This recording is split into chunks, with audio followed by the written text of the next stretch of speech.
A brief explanation about Cross Reverie is given and Takuma Sakamoto introduces himself and his MMO character Diablo as the true demon lord in the game. Without warning, he's summoned to an alternate world as his MMO character, and his summoners then each kiss him on his left and right cheek. Astonished by his predicament, Diablo's summoners an elf and a Pantherian debate who summoned him. Both believe they were the ones as they followed the summoning ritual procedures including the kiss. Upon learning this, Diablo is left awe-stricken that he was kissed and regrets not enjoying it further. As the two summoners continue to debate whether who summoned Diablo and unintentionally reveal to the curious Diablo that he's at the top of a large stone tower known as the Starfall Tower. Approaching the bickering ladies, Diablo realizes that for the longest time he's never really talked with anyone all of his life, which leaves him in quite a predicament. Therefore, Diablo decides to act in his MMO character persona, and then addresses the two in a haughty manner, ordering the two to shake hands with a smile. Initially hesitant to do so, an overwhelming power forces the two to obey Diablo's command. After this is done, slave collars appear on both of the summoners' necks, which astounds all three of them. At the bottom of the tower, the trio walk and talk about the failed ritual. In it, Diablo realizes that his Demon Lord ring reflected the enslavement spell onto his would-be enslavers. Detailing to his summoners that magic has no effect on him, the group head to the nearby town to dispel the enslavement spell on them. The elf realizing that she and her companion haven't introduced themselves to Diablo, she introduces herself as Shira El Greenwood, an aspiring adventurer. Her companion, the Pantherian, introduces herself as Rem Galu, and she seeks to improve her skills as an adventurer. Being labeled as a rare summon creature, Diablo denotes that statement, and not wanting to reveal himself as a shut-in, he proclaims that he's a demon lord.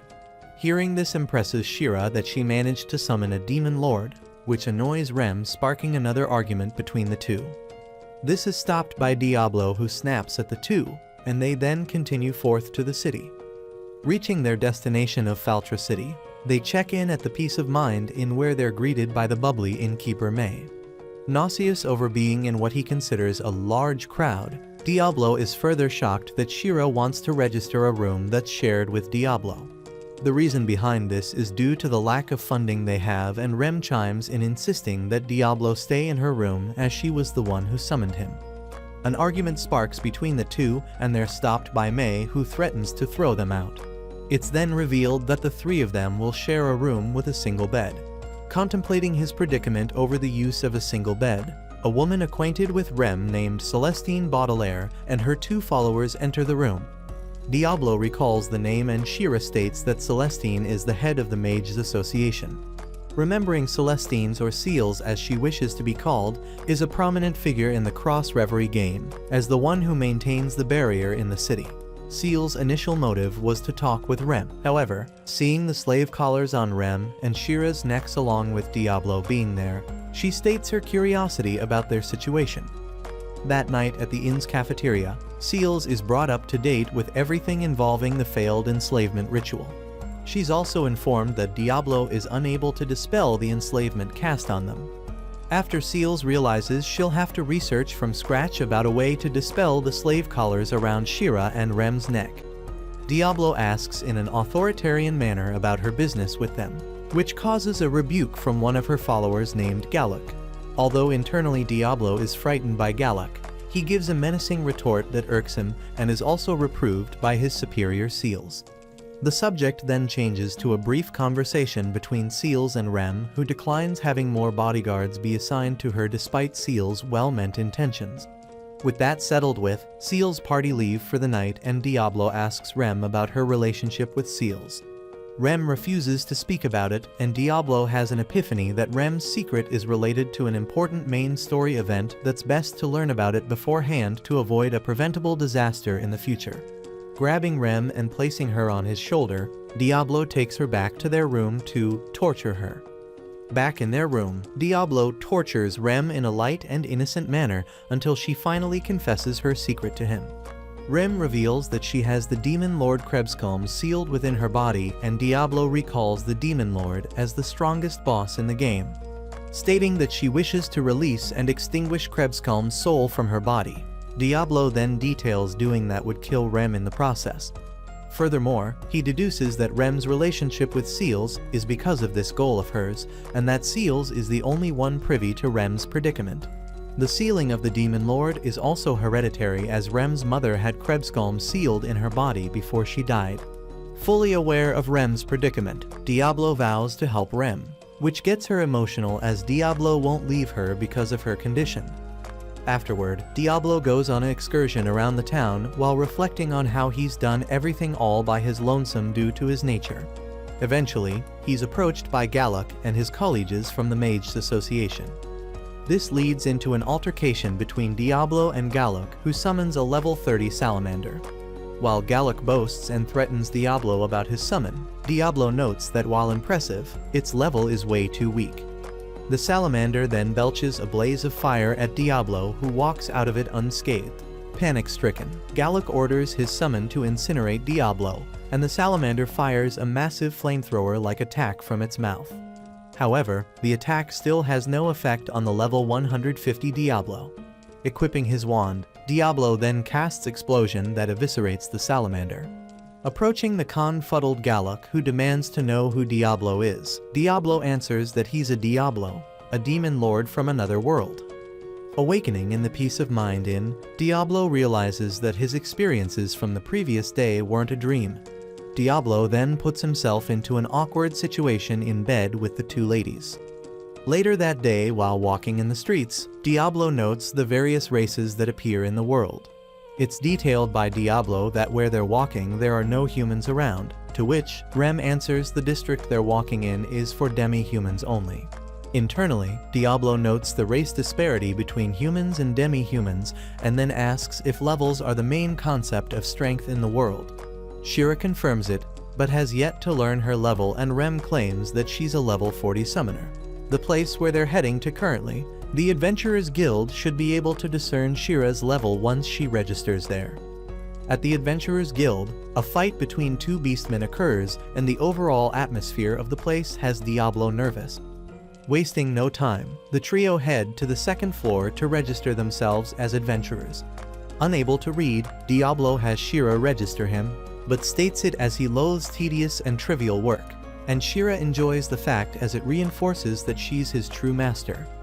Things, however, get more complicated when a blood seal is needed as the final process. Although he's anxious to do this, Diablo puts on a brave face and what he considers gives himself a tiny cut on his thumb. On the other hand, his tiny cut turns out to be deeper than he anticipated. Next, the group stand before a mirror that appraises their levels. Shira is level 30, much to her dismay. Then Diablo goes next, and a scene where the mirror spaz out occurs. This attracts the attention of the guild master Sylvie, who asks the trio to come into her officer. Inside the office, Sylvie states that due to Diablo's high level, there aren't any job requests he can take. However, Diablo is willing to work regardless, as he only cares for the rewards. Hence, Sylvie assigns the group to subjugate a Madara snake in the man-eating woods. En route to the woods, the group discuss about the job they've been assigned, and how its requester was thought to be Seals from the Mages Association. The subject changes to Diablo, suggesting they should have used a teleport spell or item to reach their destination. However, no such things exist. Finally reaching the man-eating woods, Diablo notes how macabre the woods look in contrast to the game. Just then, Shira details that they're surrounded. Therefore, Diablo casts Burst Rain, setting part of the woods ablaze and pulling the ambushers out of hiding. Said ambushers were elves, one of whom Shira knew as Celsior, who claims he's there to rescue her. Celsior aims his bow and arrow at Diablo, while demanding he release Shira, the princess of the Kingdom of Greenwood, demanding answers as to why the elves would post a request at the Adventurers Guild under the Mages Association. Celsior refuses to answer Diablo's question. This leads Diablo to figure that there's only one person who could have orchestrated this.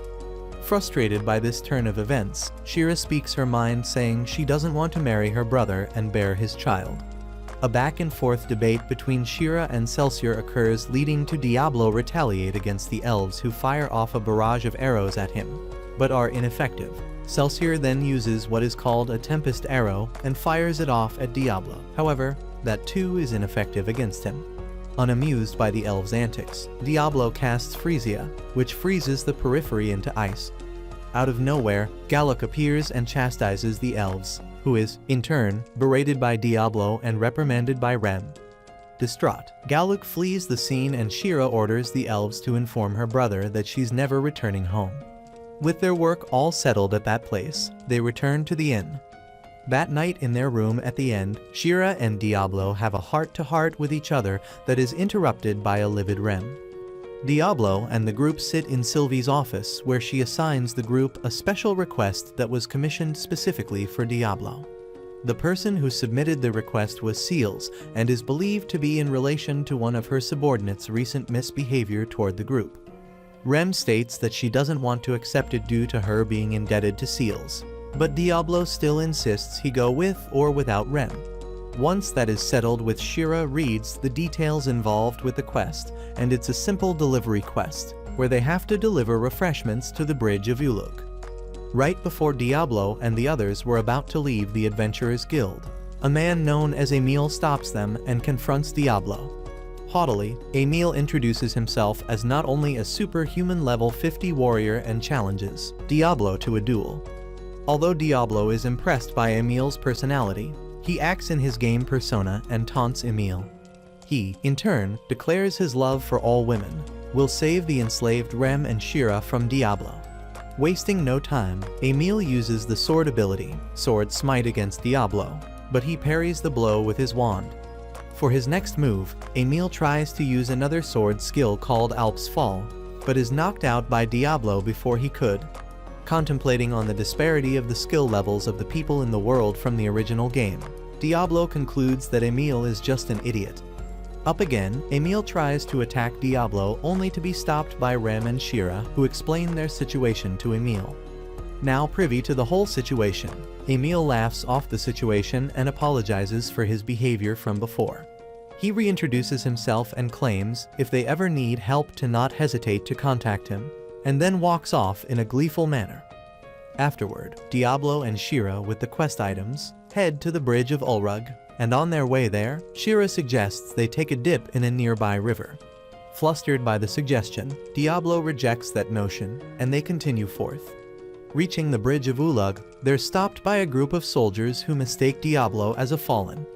However, one of the soldiers named Boris recognizes him as the horned demon everyone was talking about in the town. The two then learn from Boris that a fallen with a large army of demons is heading that way. Noting that this sort of event never occurred in the games, Diablo wonders what could have triggered it. Furthermore, Diablo notes that due to the soldiers stationed at the bridge have such low levels, the demons would break through the bridge. On the other hand, the demonic invaders wouldn't be able to damage Faltra City due to the barrier erected there. Shira states that the invasion could be related to the demons wanting to resurrect Krebskulm. Diablo figures they must be aware of Rem's seal. The soldier Boris then gives Diablo a notice of gratitude for their delivery, and after hearing Boris' anxiety, Diablo volunteers to stay and fend off the invasion. At the inn, Seals informs Rem that she discharged Galuk for his recent actions. The subject then changes to Diablo's background and how Seals is suspicious of him being a fallen rather than a demon lord from another world. Rem refutes that notion, defending Diablo not being a fallen. Just then, a hysterical Galuk arrives at the scene with his hands all bloody, demanding to hear from Seals that he wasn't fired from the Mages Association. Right as Galuk was about to stab himself with a black demonic dagger, Rem tries to stop him by summoning a shadow snake. This fails as Galuk still manages to stab himself and then transforms into the fallen Gregor. Meanwhile, Diablo continues fighting against the demon invaders, until the commander of the demons named Edelgard confronts him and the two then fight. Refugees head into Faltra City believing they'll be safe from the incoming demon invaders because of Seal's barrier that she erected over the city. Unbeknownst to them, she was in a pickle because of her former subordinate Galuk turned into a fallen by the name of Gregor. Rem and Seals escape from the Peace of Mind Inn, and once they reach a dead end, Gregor confronts the two and Rem summons a Sulau. However, the summon is easily beaten with a single punch. From the sky, Emil lands nearby Rem and Seals, while a large group of adventurers arrive at the scene to help them. Emil then fights against Gregor, But despite being overpowered by his opponent, he stubbornly fights on, following his creed as a defender of all women. Meanwhile, at the bridge of Ulug, Diablo's fight against Edelgard continues, stating the futility of Edelgard's attacks against him. Edelgard prepares to use sacrifice charge against Diablo, but it is ineffective against him. Astonished that her special attack had no effect on him, Edelgard is taunted by Diablo, who notes that her attack was the first time he was ever damaged since entering that world. Just then Boris notifies Diablo that Fortress City has been invaded by a fallen and attacking seals and Rem. Realizing the dire situation, Diablo then begins to cast a grand magic spell and warns Edelgard to withdraw or he'll cast it. On the other hand, Edelgard refuses to back down, therefore, Diablo casts White Nova, which eviscerates the surrounding area, including Demon Army. Although heavily wounded, Edelgard manages to survive the spell, and wasting no time, Diablo uses the magic spell called Return, and he along with Shira teleport back to the town. By that time, Gregor has already defeated the adventurers that surrounded him, and a heavy wounded Emil refuses to concede defeat. Just then, Diablo arrives and casts a wind spell on Gregor, sending him backward. Before starting his battle against Gregor, Diablo thanks Emil for his efforts, and reassures him that he'll take it from there. He then gives Seals a healing power to treat Emil's wounds, and then confronts Gregor. Starting the fight off, Gregor casts Dark Bullet, but the spell is instantly reflected back at Gregor by Diablo's ring. Diablo then uses his own Dark Bullet spell that breaks off most of Gregor's protective skin. In retaliation, Gregor uses Dark Press. However, that move is reflected back onto Gregor, and Diablo then casts multiple Dark Press of his own. The gravitational force to the attack pins Gregor to the ground, who then begs for mercy, but Diablo shows none. He then finishes Gregor off with a magic spell Naraku. The fight now over, Shira tearfully embraces Diablo, and Rem grabs Diablo's hand and thanks him for saving her.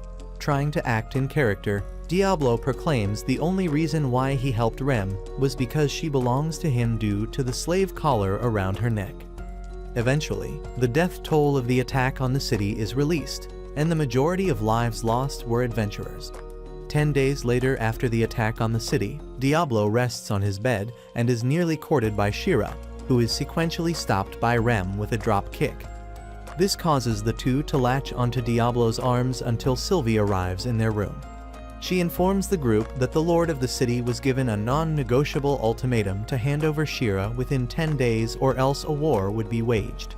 Hence, the Lord of the City and Sylvie request Diablo to prevent the war from occurring. Shocked that the Kingdom of Greenwood is going to wage war over her, Shira is informed by Sylvie it's the truth. She then asks Diablo if he'll accept the quest given by her and the City Lord to prevent the war from happening. Internally, Diablo wants to refuse the quest due to the nature of said quest. Sylvie then details that Shira's brother Kira put a huge bounty on Shira's head. Hearing this shocks Diablo so much that he becomes livid and decides to accept the quest and meet with the Lord of the City. The trio are then led by Sylvie to the Lord's manor and are disclosed what information Sylvie has on said Lord. Arriving at the manor, the group is introduced to the Lord of the City, Chester Ray Galford. As cold and curt like the rumors that surround him, Sylvie manages to have Galford introduce himself to the group, and, in turn, Shira and Rem introduce themselves too. Although disconcerted, Diablo manages to introduce himself to Galford and details his desire for more information on the request that Galford submitted. Elated that he successfully spoke without hesitation, Galford mentions the report of Diablo being a demon lord from another world. Retorting that question, Diablo speaks in character, which flusters the group. But Galford takes no offense to the comment and further elaborates about his request. Galford then claims the situation at hand could easily be resolved by Shira merely surrendering herself to the Kingdom of Greenwood. But Diablo refuses to allow that. When Galford asks what reason Shira would have for abandoning her lavish lifestyle in the Kingdom of Greenwood, she answers that her goals and desires would never be achieved there. To that statement, Diablo opines how being free is an arduous thing to achieve. However, it is a worthy goal so long as you don't stray from your own path. Once those matters are settled with, Galford introduces an Imperial Knight from the capital, a woman by the name of Alicia Christella. The Imperial Knight is then introduced to everyone, and once she's acquainted with them all, Alicia hands Sylvie a bag of money that was reparations from the capital. Alicia then has a bonding moment with Shira, claiming she supports Shira's decision. Although Diablo is envious of Alicia's communicative skills, she claims her respect toward Diablo for protecting the bridge of Ulug and Faltra City from the Fallen. Flustered by Alicia's compliments, Diablo thanks her, but in character demands that she never speak so frivolously with him. Understanding Diablo's demand, Alicia swears to follow it. Back in the streets of the city, the group head to a weaponsmith. Diablo's intentions are to get a weapon that'll make it easy for him to handle weaker opponents. They do so, and Diablo purchases a scythe for himself. Right as they were going to head to an apothecary to buy potions at, the group is ambushed by bounty hunters who kidnap Shira. They're all dealt with by Diablo, Alicia, and Emile, who appears at the end. That afternoon, Emile explains that he learned from the Adventurers Guild about the bounty placed on Shira's head by her brother. When asked what are his plans with the group of bounty hunters, Emile answers that he intends to beat some sense into the group for disrespecting women. Emile now out of the picture, which leads to Diablo having a brief moment with Shira over her well-being now that she's a target for bounty hunters. Rem also wedges herself into said moment, and Alicia apologizes for her incompetence over the entire fiasco. On the other hand, Diablo orders her to be more self-compassionate with herself, and Alicia agrees in a fervent manner, which is the opposite of which that Diablo intended for her to feel. The sounds of someone's stomach growling is heard, and surprisingly it isn't Shira's, but Alicia's, so the group head off to get some food while debating on what they want to eat. In the peace of mind in cafeteria, Seals visits Diablo's party to inform them that she's found someone who could remove the slave collars off Rem and Shira's. The person in question is a slave merchant who set up their caravan in the market recently. Alicia chimes in, noting the importance of their mission at hand involving the Kingdom of Greenwood. However, Diablo decides that resolving the matter with the slave collars won't hinder their progress with the Kingdom of Greenwood. Afterward, the group at the slave market, where Diablo is a tad surprised by the slaves' treatment there. The owner of the establishment, Medios, greets the group and at first believes that Diablo is trying to sell off one of his slaves. This earns Medios a sharp retort from Diablo, whose magical energy starts to exude out of his body, to which Medios notices. Shira also details that she can see Diablo's magical power as well, which shocks Rem and Alicia. Eventually, Medios reads the letter written by Seals about Rem and Shira's situation and agrees to help them.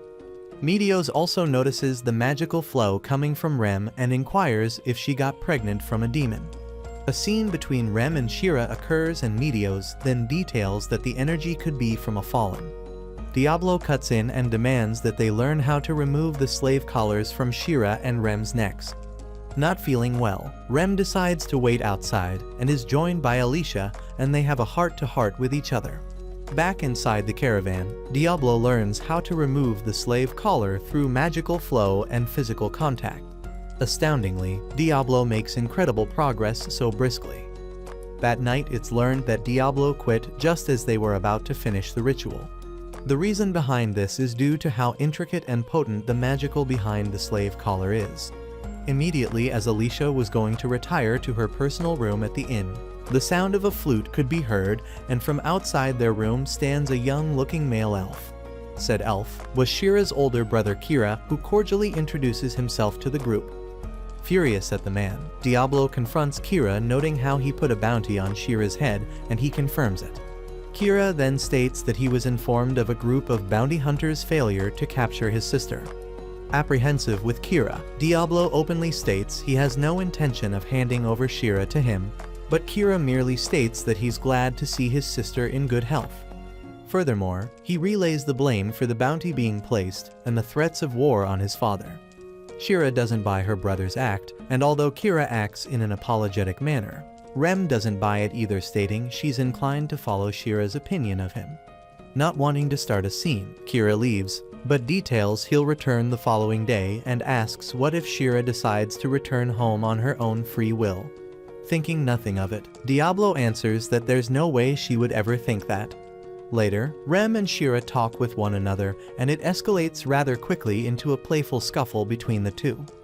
At the Kingdom of Greenwood, Kira stands on top of a tall tree while playing his flute. When finished, he proclaims that Shira will be his again and she'll bear his child. Diablo has a dream of his childhood, where two kids he thought were his friends were just using him for stronger equipment in a game. Awakening from the dream, Diablo finds himself in a predicament in bed. Afterward, Rem leaves with Alicia to respectively report to Seals and Galford about their encounter with Kira.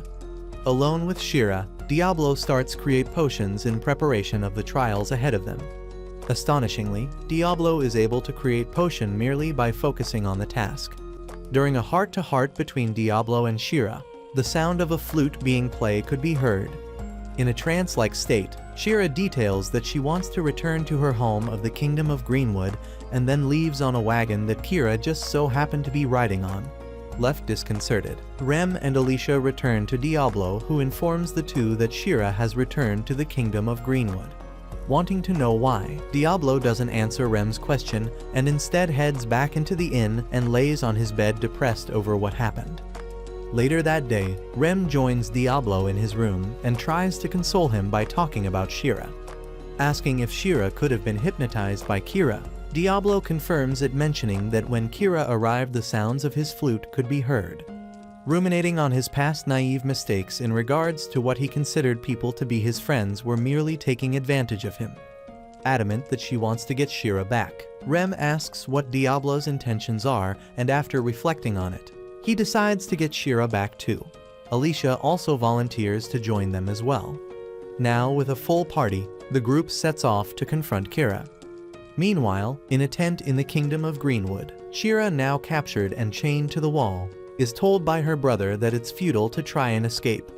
This is due to the powers of the elven flute. Kira then interrogates Shira, demanding to know what orders Diablo asked of her. Answering truthfully, Shira informs her brother how the only order she was ever given was to shake Rem's hand with a smile. Hearing this infuriates Kira, as he doesn't believe such a simple order was given. Nonetheless, Kira is confident that he has Shira in his submission. But just then a giant explosion occurs from outside. Upset by this disturbance, Kira sets loose a fabric-eating slime, and said monster starts to entangle Shira and devour her clothing. Crying for help, Diablo, accompanied by Rem and Alicia, arrive to rescue the captured Shira. Seeing Shira's predicament, Diablo voices his regret in not dealing with Kira before, even if it meant burning everything around him into cinders. He then uses his scythe to free Shira from her constraints, killing the slime in the process. Furious that his guards failed to do their job, Diablo points out that Kira failed to hear the noise from outside earlier. Checking outside, Kira is astonished that not only his guards were defeated, but the surrounding area they were stationed in was set ablaze. Kira demands to know if Diablo wants to start a war with the elves. However, Diablo's motives were to confirm if Shira truly wanted to return home under her own volition. When asked for proof, Kira asks Shira if she wants to return home or not. Under her brother's manipulative magic, Shira answers that does want to return home to the Kingdom of Greenwood.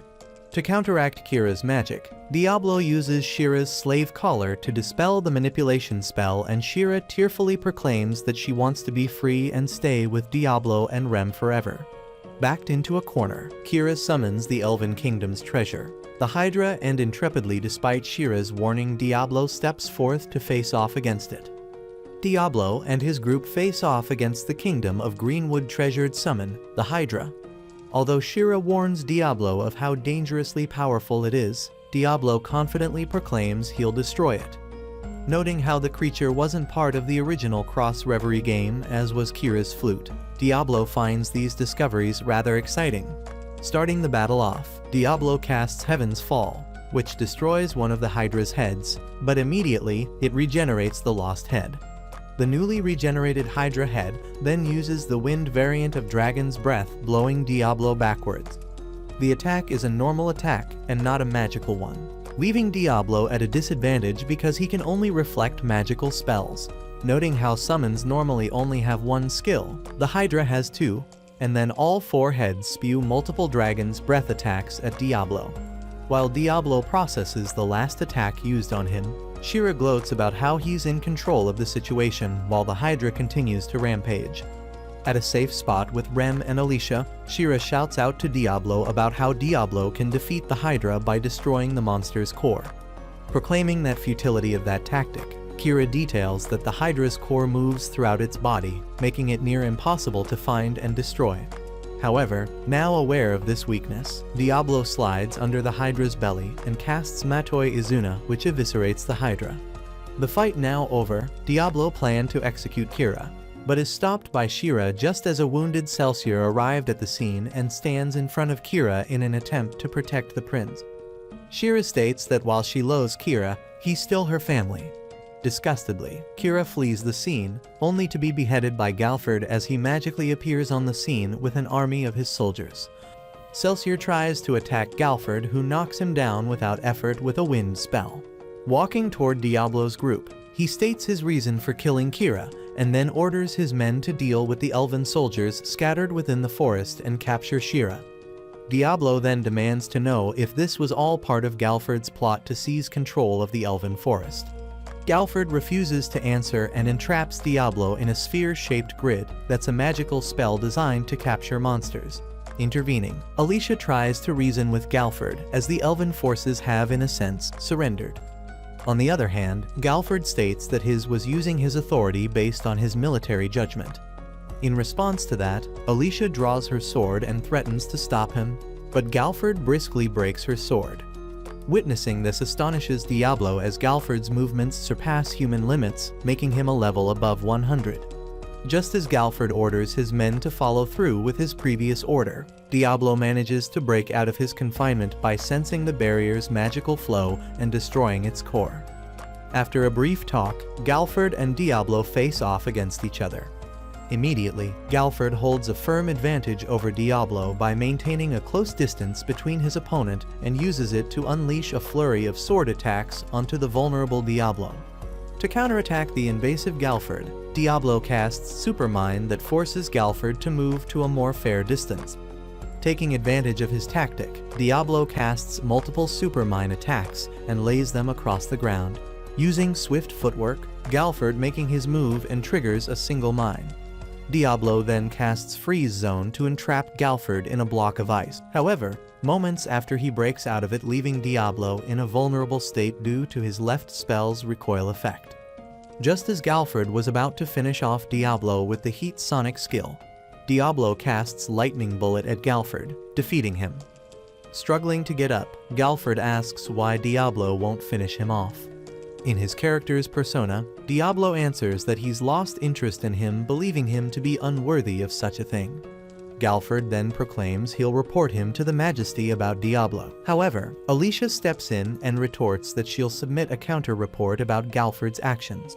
Furthermore, Diablo promises if Galford ever wants to fight him again, he'll do so whenever he so pleases. With that, Galford withdraws his soldiers and Rem approaches Diablo asking him for any spare potions he has on him. The potions in question were not for her, but for the wounded elven soldiers. After this, Diablo consoles an emotional Shira over the loss of her brother Kira. Time passes by and back in Faltra City's peace of mind Diablo recounts all that has occurred after. He laments over not only how being drained of his MP affects his mental state, but how the quest assigned to him would never be settled due to the circumstances behind it involving Galford. Sylvie then arrives in Diablo's room with the alcoholic MP potion alternative, and the two start to drink it. Immediately after drinking it, Diablo becomes intoxicated and mistakes Sylvie for a body pillow, leading him to throwing her onto the bed. Afterwards, Sylvie asks him to take responsibility for what happened, only to find him asleep still embracing her body, causing her to get agitated. A silhouetted woman slays a group of adventurers, stating her distaste for mortal races, while another man slays people of an unknown village for worshipping the Demon Lord. Alicia returns to the kingdom of Lyferia Castle, where she runs into Paladin Sadler.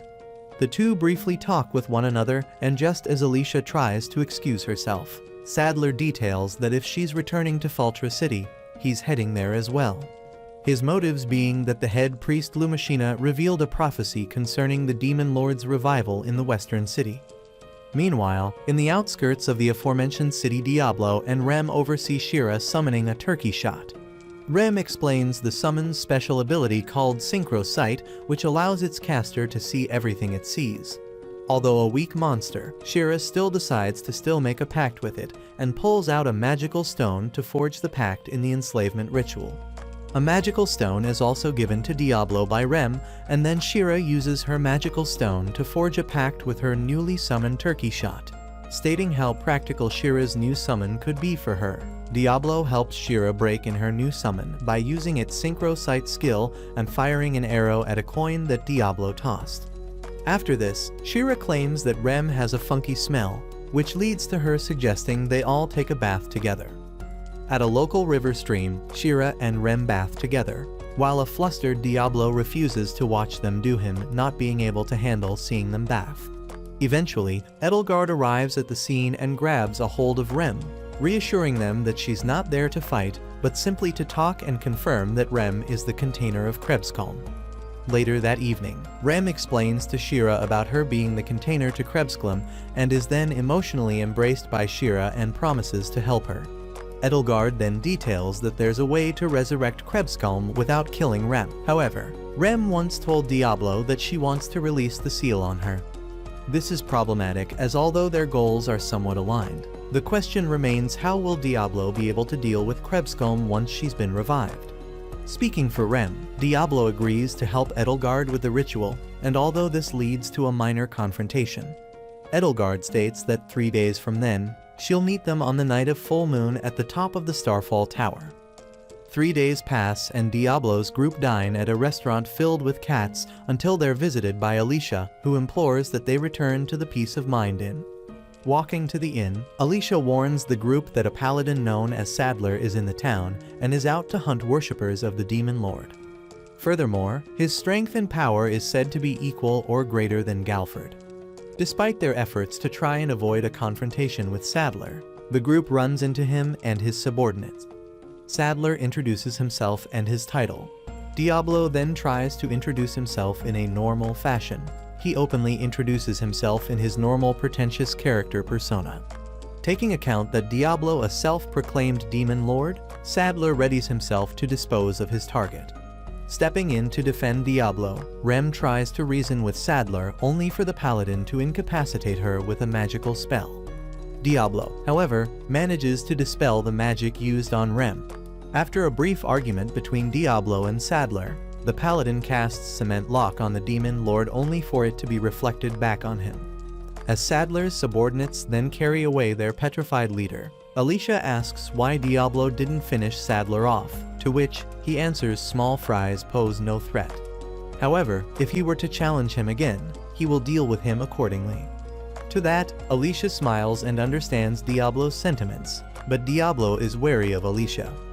As the dusk starts to settle, the group prepare to head to the Starfall Tower to meet with Edelgard and perform the summoning ritual. On top of the Starfall Tower, Diablo's group meet with Edelgard to perform the ritual to revive Krebskalm. How Krebskalm will be revived is by her laying on top of a stone table, as magic power will be filled into Krebskalm's soul. Not hesitant to any risks that may occur in the ritual process, Rem calmly states that she's ready to start the ritual. Wasting no time, Diablo starts to pour his magical power into Rem from her belly button. But this attempt fails to reach Krebskalm. Therefore, Edelgard suggests that Diablo do it via Rem's private area, and this time Diablo manages to reach Krebskalm's seal and break it, sequentially releasing the Demon Lord. As the smoke starts to dissipate from the area, Krebskalm ostentatiously appears and introduces herself. Diablo in character also introduces himself and proclaims his will to fight and defeat Krebskalm. Amused by the proclamation, Krebskalm powers up and threatens to dispose of Diablo, only to become perplexed on how to do so in a demon lord manner. Alluding that Krebskalm has amnesia and taking to account for her adolescent demeanor, Rem and Shira manage to convince Krebskalm to not kill mortals anymore. Astounded by this turn of events, Alicia tries to reason with Krebskalm to denounce her agreement to never kill mortals any longer and for Edelgard to back her up. However, Krebskalm still refuses due to it not being able to fill her stomach, and Edelgard is obsequious to Krebskalm's whims. Now hungry, Shira gives Krebscomb the biscuits she had on her, and Krebscomb instantly becomes addicted to them. Krebscomb then claims she remembers her destiny, which is to devour all of the world's biscuits. Afterward, the group head back to the city, while Diablo carries the languid Rem. From above, the fallen Eulerex appears before the group and introduces himself as one whom has served the demon lords for generations. He offers to sacrifice Diablo and company as a celebratory means for an auspicious occasion. However, Krebscomb refuses Eulerex in doing that, as she wouldn't be able to eat any biscuits because of it. Perplexed and upset that the newly revived demon lord refuses to follow through her mission to dispose of all mortals, Eulerex tries to attack what he calls the incomplete Krebscomb. However, Edelgard stops him, leading into a scuffle between the two, and Diablo intervenes to rescue Edelgard before she's killed. Diablo then faces off against Eulerex, casting spells like Flare Burst and Supermine against Eulerex, but both attacks do not damage the fallen. Eulerex then casts Quartz Lance, but Diablo reflects the spell back onto Eulerex. Shocked that Diablo has the same ability as the Demon Lord of Mind and Kveros, Eulerex uses his sonic speed to try and kill Krebscomb once again, only to be hit with Diablo's lightning bullet. Unable to beat Diablo and comprehend his proclamation of being the true Demon Lord, Eulerex transforms into an owl and flees the scene. Once again, Alicia questions whether or not allowing his opponent to escape was a wise decision. However, Diablo again brushes it off. In truth, he wanted to avoid creating a dangerous predicament for the group and suggests they move onward back to the city. Edelgard, kneeling before Krebscomb, states that she is unable to enter into the city and shall stay in the forest.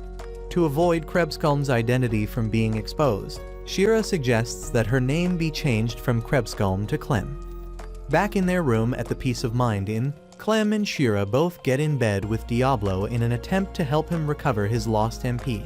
Meanwhile, in Alicia's room, she reflects on her life, on her harsh and horrible upbringing, along with her orders from His Majesty of the Kingdom of Lyferia.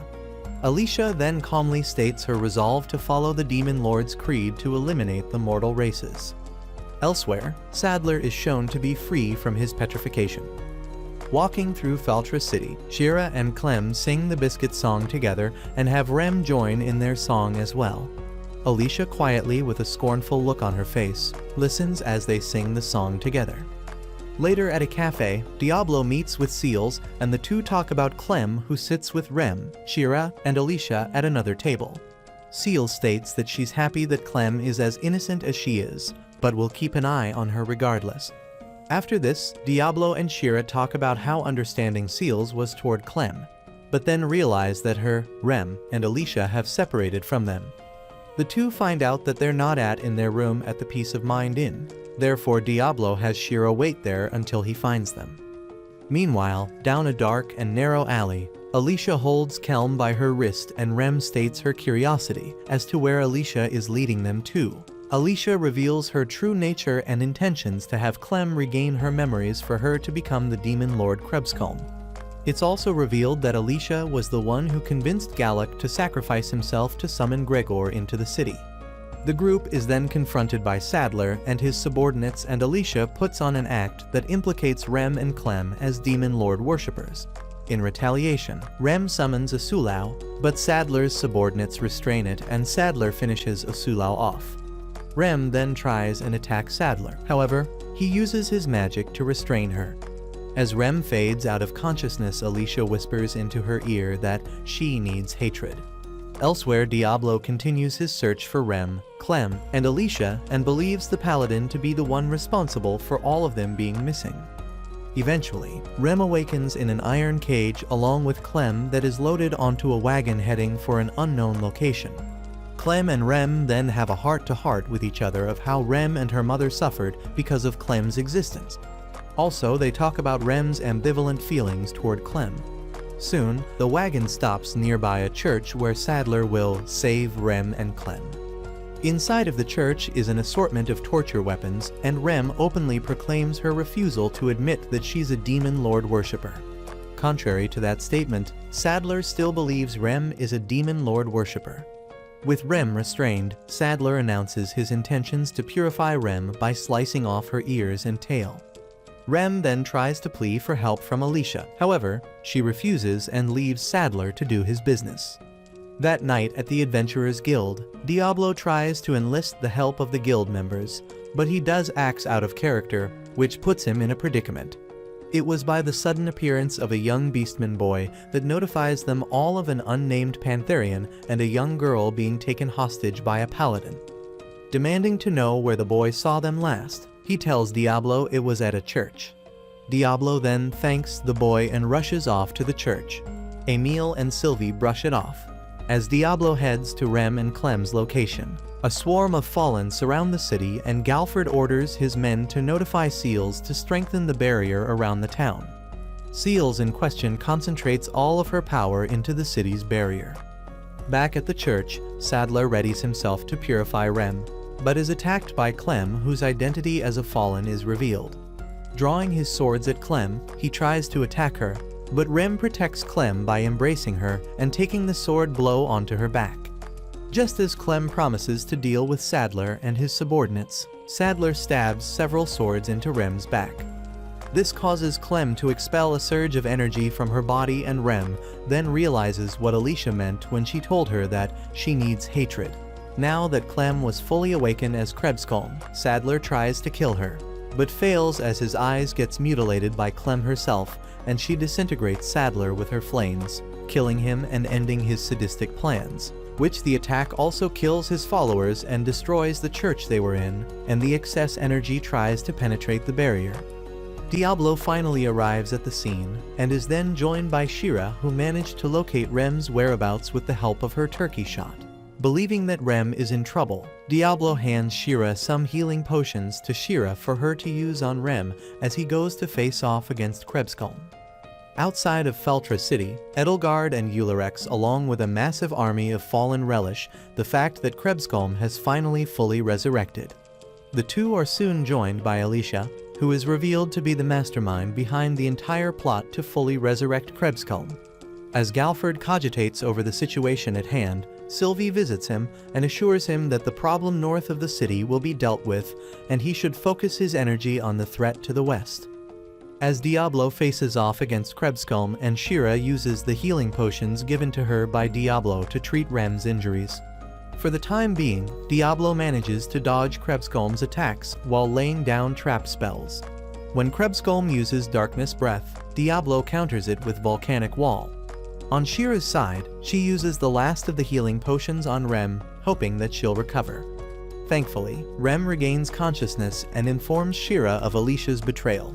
Returning to Diablo's battle against Krebskolm, he struggles to fight against her as she now tosses stone coffins at Diablo, who is in a pinch, or giving away all of his healing potions to Shira.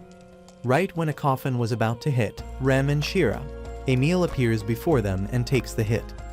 Finally able to set 13 spots to cast his grand magic, Diablo casts Apocalypse Abyss. Although effective against Krebskolm, it was not enough to destroy her. It was thanks to Rem being shouldered by Shira that she manages to reason with Krebskolm, which allows her to revert back to Clem. Surprised that Krebskolm changed into a young girl, Diablo asks if Emile would turn a blind eye to this, but he reassures Diablo that he's an ally to all women. Outside of the city, since Alicia's plane is now foiled by Diablo, she is shocked by it and was about to face ridicule from Eulerex for her failed attempt at resurrecting the Demon Lord and wasting their time for nothing. However, Edelgard manages to distract the Fallen army behind him, allowing Alicia to escape. Eventually, Sylvie meets up with Diablo and group thanks them for their efforts in stopping Krebskolm, but deduces that Clem is Krebskolm. Despite the protests from Rem and Shira, Sylvie details that Clem may have summoned the army of Fallen outside of the city. Therefore, precautions must be taken. Hence, Diablo suggests that Clem become his slave, and she agrees to it. Thereafter, Diablo follows the enslavement ritual and Clem becomes Diablo's slave. Afterward, Sylvie reports the results to the recent events to Galford, who was already aware of most of it due to his information network. That night in Diablo's room at the Peace of Mind Inn, the group get ready to retire for the night until Alicia appears and takes Shira hostage with a knife. She is shocked to see that Rem is still alive, who is still angry at her betrayal. Clem threatens Alicia to release Shira or else she'll kill her. Alicia promises to allow Clem to do whatever she wants to her so long as Clem helps her with something.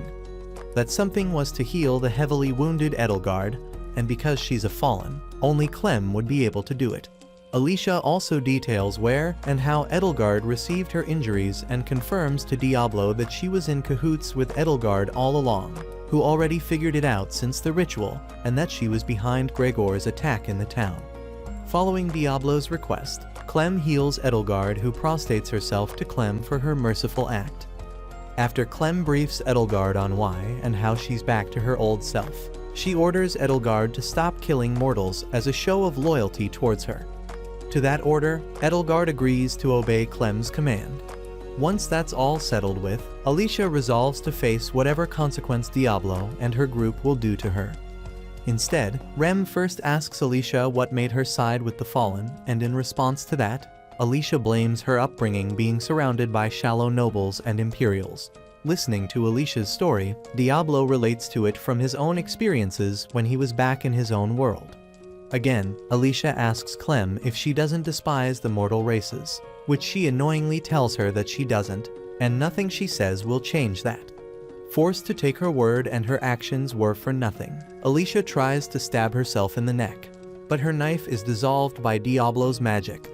He then gives an eloquent speech about how Alicia should find a new purpose to live for, which brings her to tears, becoming flaccid over his lack of MP. All of the women now, also including Alicia and Edelgard, volunteer to help Diablo recover his lost MP, much to his dismay. The following day, Diablo, Rem, and Shira see Alicia off, and later, the girls get into an argument over what food they'll eat for dinner. They soon choose to settle the argument by having Diablo kissing the one whose side he's on. However, he refuses to choose either choice as he's Demon Lord Diablo.